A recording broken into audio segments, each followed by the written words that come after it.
Acceptance speech is about to be given by the president-elect, first of a kind in the history of the Press Association of Grand Creek County, Our guest Mr. speaker John Newman. of today's occasion, Dr. Woody S. Red, County Health Officer of Grand Creek County Health Team, Honorable Joe Momosekwe, Assistant Superintendent for Development, Grand Creek County, our Induction Officer, Reverend J. Tenisowia, President and members of the Maryland Press Association, and the Press Union of Liberia, Maryland chapter, the President and co-officers of the outgoing leadership of the Grand Creek Journalists Association, Congress, special invitees, my fellow media workers, distinguished ladies and gentlemen. I'm grateful today to the Almighty God, under whose protection we have gathered here today to celebrate the transfer of free and fair democratic power from one leadership to another of the Grand Creek Journalists Association in promoting true democracy in Liberia. It can be recalled on February 5 of this year, the acting president or leadership of the Grand Creek Journalists Association, under the watchful eyes of Her Excellency, former President Joanna Bassett, led members of the association to the polls to conduct the first democratic election of journalists in the history of Grand Creek. I'm therefore honored at this time to extend my heartfelt felicitations to Madam Bassett and her co-workers for their role played over the past since the establishment of an organized media body in Grand Creek County. Let me also applaud her for her selfless leadership, for being far-sighted to transfer a free and fair democratic power to a new breed of officers for the common good of promoting and advocating for the rights of journalists in Grand Creek County. Let me begin by saying thanks and appreciation on behalf of my team and I to all those who supported us directly and indirectly during the process of election, and special thanks to members of the Grand Creek Journalists Association for the trust and confidence reposed in us to lead the association for the next 2 years. Special recognition to the foreign individuals who have demonstrated and mustered the courage to the success of our victory. Congratulations, fellow friends, family members, and relatives we have won together.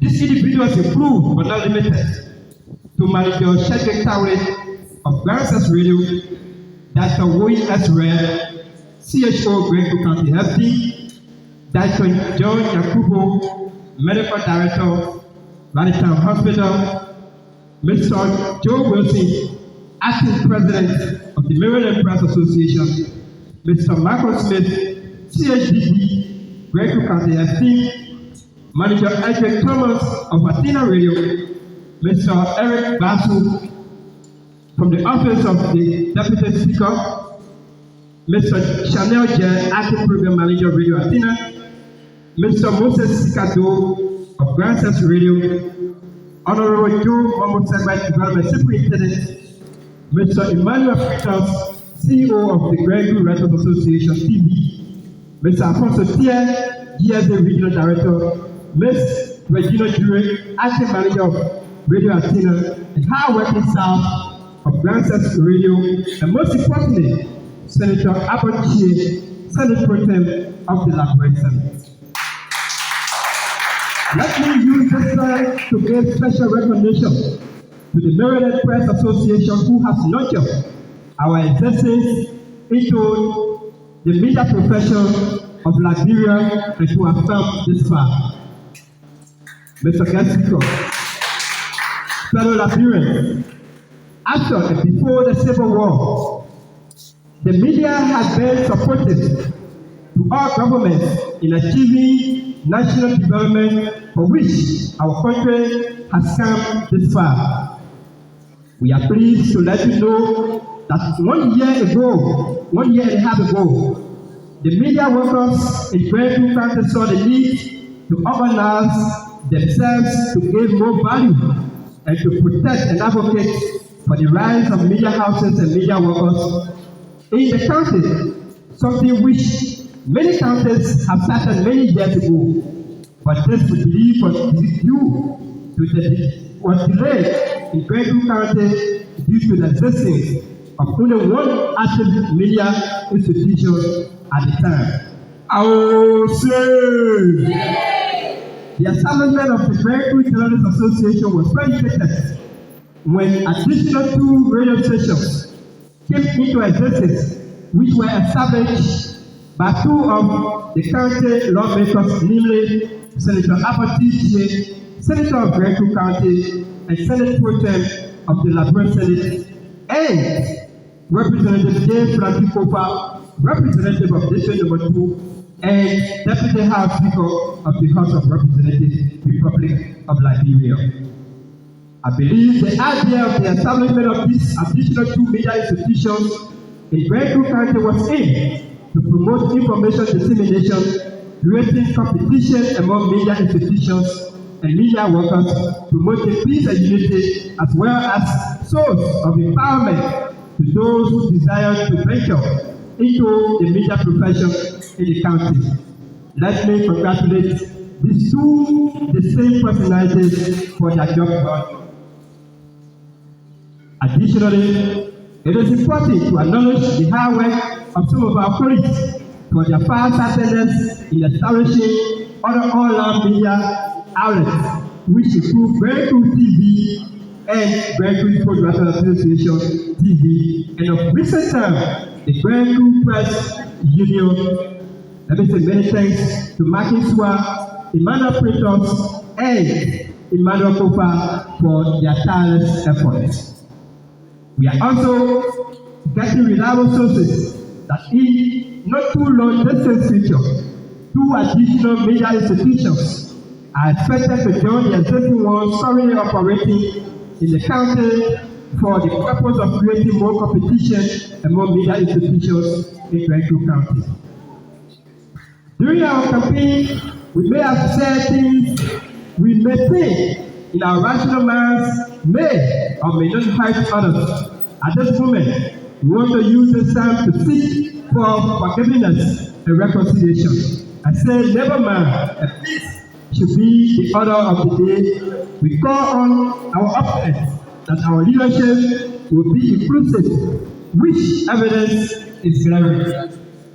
For instance, during the election process, the Independent Election Commission did not receive application for the position of Financial Secretary. In our rightful minds, in order to fill that vacancy, we immediately appointed somebody from the opponent's camp.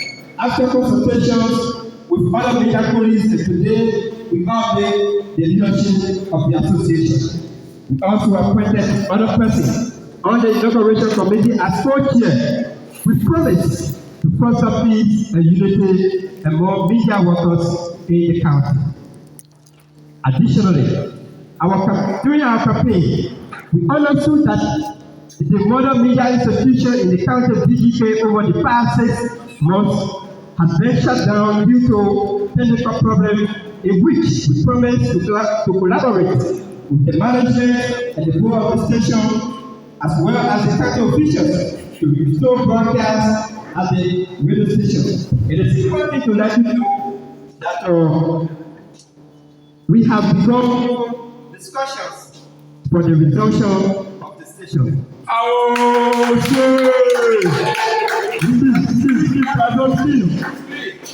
We have received reliable information about the provision of $5,000 from the county development funds towards the support of the session.